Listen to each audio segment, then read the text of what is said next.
Por que você está sentada aí? Minha mãe está de pé. Levante-se imediatamente. Meu marido gritou no ônibus lotado, agarrando meu braço. Eu estava grávida de 9 meses. Os passageiros congelaram. Então, uma senhora idosa desconhecida disse em voz alta apenas uma frase. Mas antes de continuarmos, por favor, escreva nos comentários de qual estado você está assistindo a este vídeo. Aproveite a história. Heloísa, em seu 9º mês de gravidez, sentia-se mais como um limão estragado do que como uma futura mãe. O apartamento onde morava havia 3 anos estava imerso na vida de outra pessoa. Era o domínio de Neuza Araújo, mãe de Diogo. Heloísa se sentia como uma hóspede indesejada ali. Cada objeto, cada móvel, parecia gritar a presença da sogra. Diogo era como uma sombra, sempre à espreita no limite do seu campo de visão.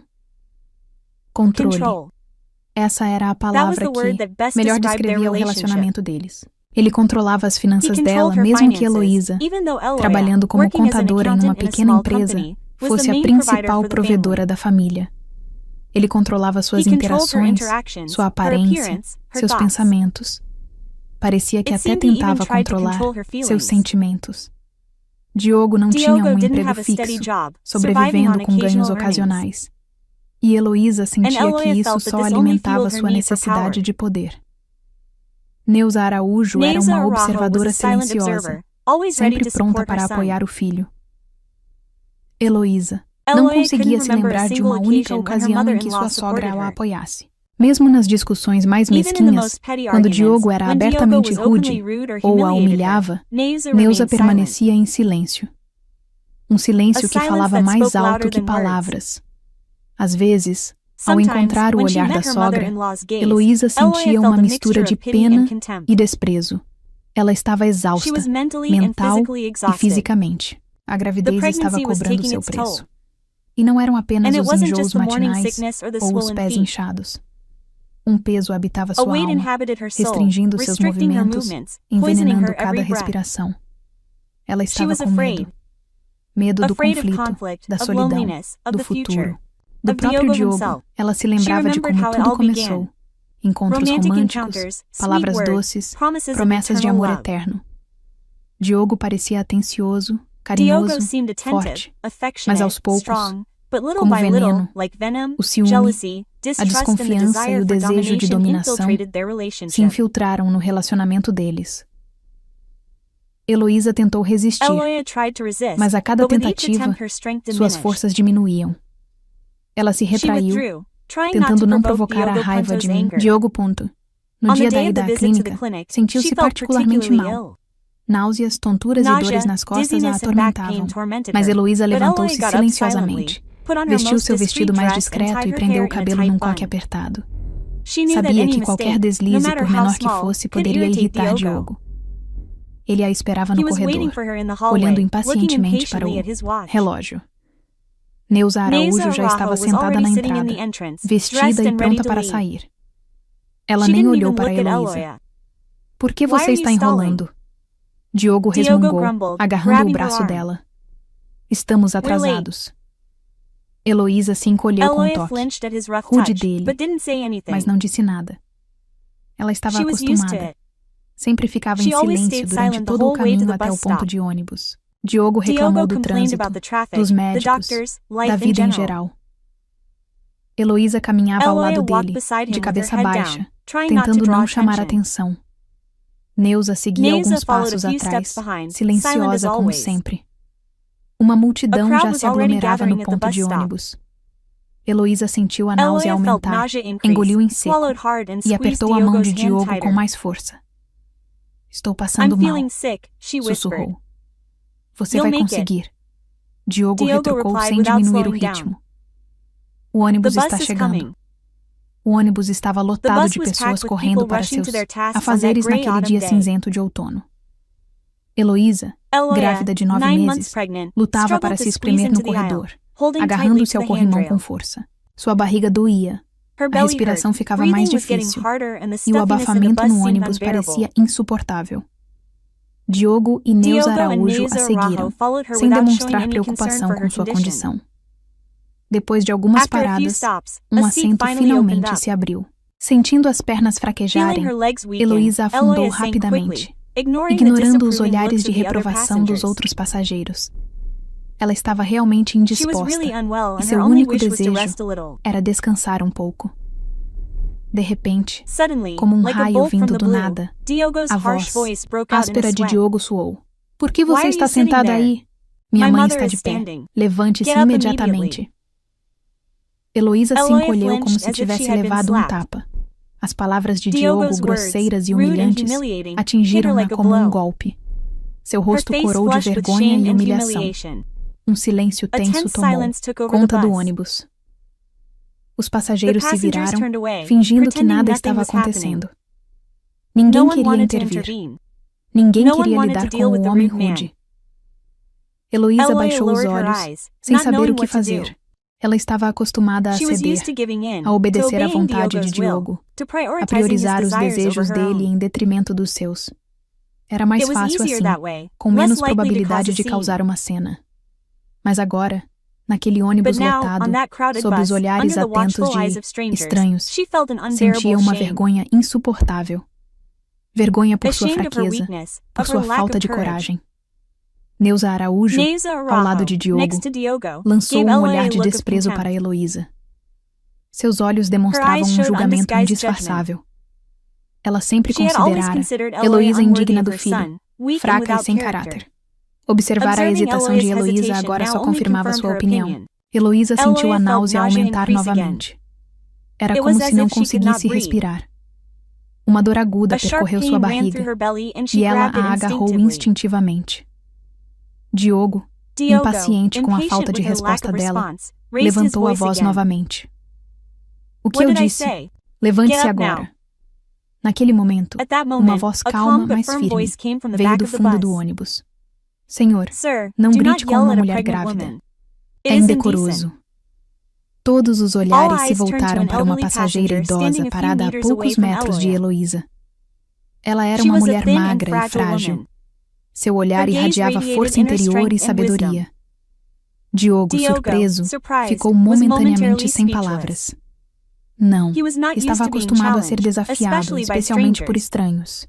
A idosa, imperturbável com a confusão dele, continuou. Mocinha, você não é um objeto e não é propriedade dele. Proteja-se, não o orgulho dele. Suas palavras atingiram Heloísa como uma revelação. Foi como se ela acordasse de um longo sono. Pela primeira vez em anos, ela sentiu que alguém a via não como uma extensão de Diogo, não como uma função, mas como uma pessoa merecedora de respeito e cuidado. Lágrimas brotaram em seus olhos. Ela não sabia como expressar sua gratidão àquela estranha. Diogo, recuperando a compostura, tentou retrucar. Cuidar da sua vida? Quem te perguntou? Mas a idosa simplesmente olhou para ele com um olhar misto de desprezo e pena. E Diogo se calou. Heloísa sentiu dezenas de olhares sobre ela, alguns compreensivos, outros curiosos, outros críticos, mas nenhum importava tanto quanto o novo sentimento que crescia em seu peito. Não era medo, nem anseio, nem desejo de se esconder. Era determinação. Heloísa permaneceu em silêncio, sem se justificar, sem se desculpar, sem tentar explicar a Diogo que ela realmente não estava bem, que sua gravidez era difícil, que ela estava exausta. Essas explicações eram inúteis. Diogo encontraria uma maneira de culpá-la, envergonhá-la ou humilhá-la de qualquer maneira. Ela sabia disso tão bem quanto conhecia suas tabuadas de multiplicação. Em vez disso, ela olhou para a idosa. Em seus olhos, não viu pena, mas apoio, compreensão e orgulho. Aquele olhar breve, mas significativo, foi a gota d'água. Heloísa se levantou como uma marionete, obedecendo à vontade de outra pessoa. Diogo, saindo do seu transe, tentou impedi-la. Aonde você vai? Sibilou, agarrando o braço dela. Eu te disse... Mas Heloísa soltou a mão. Não com aspereza, nem grosseria, mas com uma nova e silenciosa dignidade. Em lugar nenhum, respondeu ela. Sua voz era inusitadamente firme, confiante. Vou descer. E ela desceu. O ônibus parou no ponto seguinte. Heloísa saiu para a calçada sem olhar para trás. Sentiu os olhares dos passageiros em suas costas. Ouviu os murmúrios indignados de Diogo, mas não parou. Ela seguiu em frente, sem saber para onde, sem ideia do que faria em seguida, mas pela primeira vez em muito tempo, sentiu-se livre. Livre do peso do medo, da humilhação constante, do controle sufocante de Diogo, livre para escolher seu próprio caminho. As horas passaram num borrão. Heloísa vagava pelas ruas, andando, sem rumo por parques e praças. Ela quase não tinha dinheiro. Diogo controlava suas finanças, seus documentos, seus pertences. Tudo ficava no apartamento. Ela estava em uma encruzilhada, grávida, sem recursos, sem apoio, mas com a firme determinação de mudar de vida. Para quem ela poderia ligar? Quem poderia ajudá-la? Ela não tinha pais, nem parentes próximos. Havia apenas sua amiga. Heloísa e Hayara eram amigas desde a infância. Estudaram juntas, sonharam com o futuro juntas, vivenciaram seus primeiros amores juntas, mas a vida as separou. Heloísa se casou com Diogo, enquanto Hayara se mudou para outra cidade para estudar. Elas raramente se viam, mas o vínculo nunca se rompeu. Heloísa sabia que Hayara sempre fora forte e independente, sempre capaz de se defender, sempre clara sobre o que queria da vida. Talvez fosse por isso que Heloísa a evitava ultimamente. Tinha vergonha de admitir para a amiga o quão lamentável e insignificante sua vida havia se tornado, mas agora não tinha escolha. Heloísa discou o número de Hayara. O toque pareceu durar uma eternidade. Ela estava começando a achar que Hayara não atenderia, quando finalmente ouviu sua voz. Alô, Hayara, sou eu, Heloísa. O desespero na voz de Heloísa era tão palpável que Hayara imediatamente sentiu que algo estava errado. Heloísa, o que está acontecendo? Por que você está falando assim? Heloísa hesitou, sem saber por onde começar. Como poderia contar à amiga que ela, uma contadora de sucesso, esposa de um empresário supostamente próspero, estava vivendo no inferno? Hayara, preciso da sua ajuda, sussurrou ela finalmente. Eu fui embora. Sai de perto do Diogo. Houve uma pausa do outro lado da linha. Heloísa prendeu a respiração, esperando a reação de Hayara. Você foi embora? Repetiu Hayara.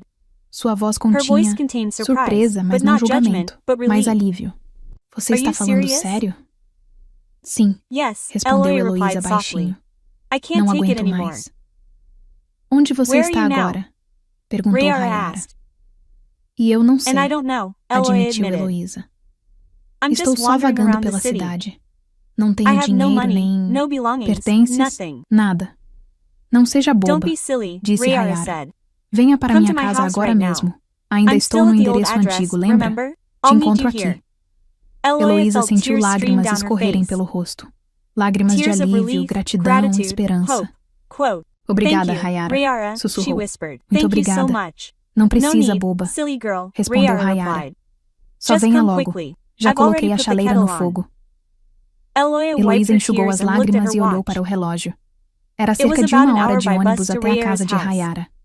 Ela foi até o ponto. Seu estômago roncava de fome.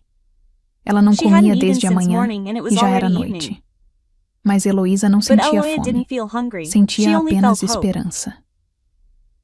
Ao chegar ao apartamento de Hayara, Heloísa bateu timidamente. A porta se abriu e lá estava Hayara. Parecia um pouco mais velha, mas ainda tão enérgica e vibrante como sempre.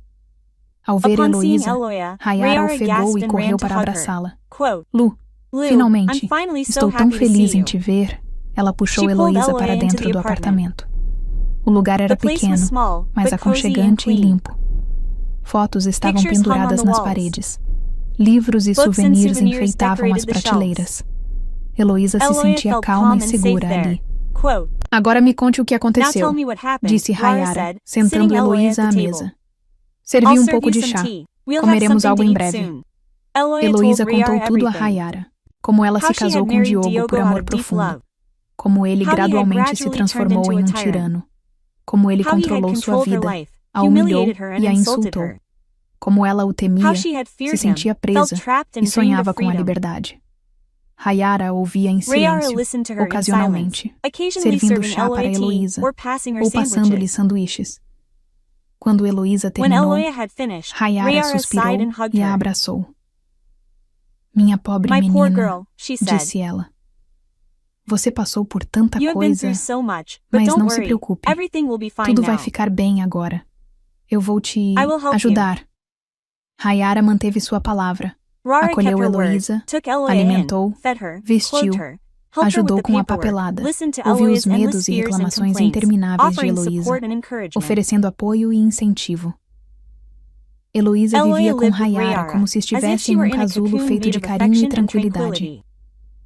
Depois de escapar daquele ônibus, depois daquele chamado trêmulo, cheio de medo e esperança, ela se sentiu segura pela primeira vez em anos. O pequeno, mas aconchegante apartamento de Hayara tornou-se seu santuário, um lugar onde ela podia simplesmente existir, sem medo ou reprovação. Hayara envolveu Heloísa com carinho e compreensão. Não fez perguntas desnecessárias, nem exigiu explicações. Apenas serviu chá discretamente, colocou um travesseiro atrás das costas de Heloísa ou deu um tapinha em sua mão. Ela sabia que Heloísa não precisava de pena naquele momento. Precisava de silêncio e apoio. A primeira tarefa de Heloísa foi reunir documentos. Apesar da dificuldade de se movimentar com a barriga grande, encontrou forças para visitar repartições públicas, coletar certidões e fazer cópias. Cada interação com as autoridades era exaustiva, mas Heloísa sabia que precisava fazer isso por si mesma e por seu futuro filho. Hayara a ajudou a encontrar um bom advogado. A jovem ouviu atentamente a história de Heloísa, assentiu e disse: Você tem um caso forte. Provar abuso psicológico é desafiador, mas possível. Precisamos reunir todas as provas. Depoimentos de testemunhas, gravações de chamadas, relatórios médicos, tudo o que comprove suas alegações. Heloísa mergulhou no trabalho. Passava horas no computador, organizando fotos antigas, relembrando conversas e anotando tudo o que pudesse ser útil no tribunal. O trabalho a distraía dos pensamentos pesados e lhe dava uma sensação de controle.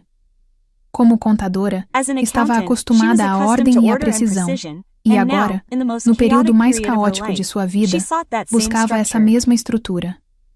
Sua gravidez foi difícil. Heloísa frequentemente se sentia fraca, atormentada por dores de cabeça, mas tentava ignorar. Concentrou-se na filha, determinada a ser forte por eles. Diogo ligou para Hayara várias vezes, implorando para saber onde Heloísa estava. Depois, passou a ameaçar, gritar, insultar. Hayara simplesmente desligava. Sabia que Diogo podia ser perigoso e evitava se comunicar com ele. Heloísa estava ciente dessas ligações, mas tentava não pensar mais no ex-companheiro. Ela o havia apagado de sua vida, como se ele nunca tivesse existido.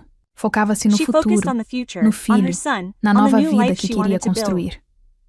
Finalmente chegou o dia do parto.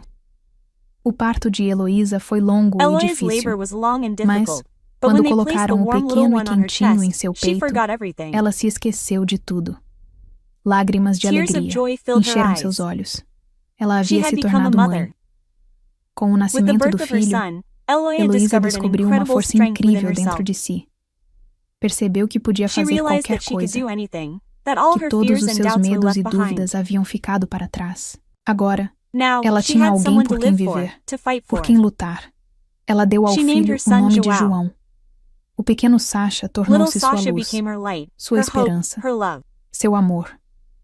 Heloísa podia passar horas observando-o, maravilhada com suas mãozinhas e pezinhos, ouvindo sua respiração suave. Poucos meses após o parto, Heloísa pediu o divórcio. Quando Diogo soube, conseguiu marcar um encontro. Implorou que ela voltasse. Jurou que mudaria. Afirmou que a amava e que não conseguia viver sem ela. Heloísa olhou para ele calma e indiferente. Já não via mais o homem que um dia amara. Diante dela estava um estranho, um homem lamentável e fraco. Eu não vou voltar, Diogo, disse Heloísa com firmeza. Eu não te amo mais e não quero te ver. Diogo tentou convencê-la, ameaçou, gritou, mas Heloísa permaneceu firme. Sabia que estava fazendo a escolha certa. O divórcio correu surpreendentemente bem. Diogo não contestou a decisão judicial, nem exigiu a divisão dos bens. Simplesmente assinou os papéis e foi embora. Heloísa respirou aliviada. Estava livre. Livre de Diogo, do seu controle, das suas humilhações. Alugou um pequeno apartamento em outra parte da cidade, mobiliando-o de forma modesta, mas aconchegante. Comprou móveis novos, pendurou quadros nas paredes e colocou flores no parapeito da janela. À noite, passeava com Sasha no parque, lia livros para ele, cantava músicas para ele, viu o filho crescer, aprender a falar, a andar, a rir. Cada um dos seus marcos enchia seu coração de alegria e orgulho. Ela frequentemente pensava na idosa do ônibus, naquela desconhecida cuja única frase mudara sua vida. Heloísa era grata por tê-la ajudado a se enxergar, por lhe dar o empurrão necessário para uma nova vida. Já não tinha mais medo. Sabia que era uma mulher forte, independente, capaz de tudo e merecedora de felicidade. E ela era feliz. Heloísa viveu uma vida plena. Amou e foi amada, criou seu filho, trabalhou e perseguiu suas paixões. Ela era livre. Pela primeira vez, sorriu não por educação, mas por paz e felicidade. Sorriu sinceramente, alegremente, por sua nova vida. Por si mesma. Agora me diz, se você estivesse no lugar da Heloísa, teria coragem de sair e recomeçar sozinha, mesmo sem saber o que vem pela frente? Por quê? Você acha que a ajuda de uma pessoa desconhecida pode realmente transformar a vida de alguém em uma situação tão difícil? Já presenciou algo assim? Escreve aqui nos comentários. Eu quero muito saber. Se você gostou do vídeo, clica em curtir e se inscreve no canal também. Assim você não perde nenhuma história emocionante. E não esquece, deixa também o seu comentário, com uma classificação de 1 a 10 para mostrar o quanto você gostou, porque assim eu consigo trazer mais vídeos que sejam interessantes para você. Assista também ao vídeo que agora está aparecendo na sua tela. Até breve.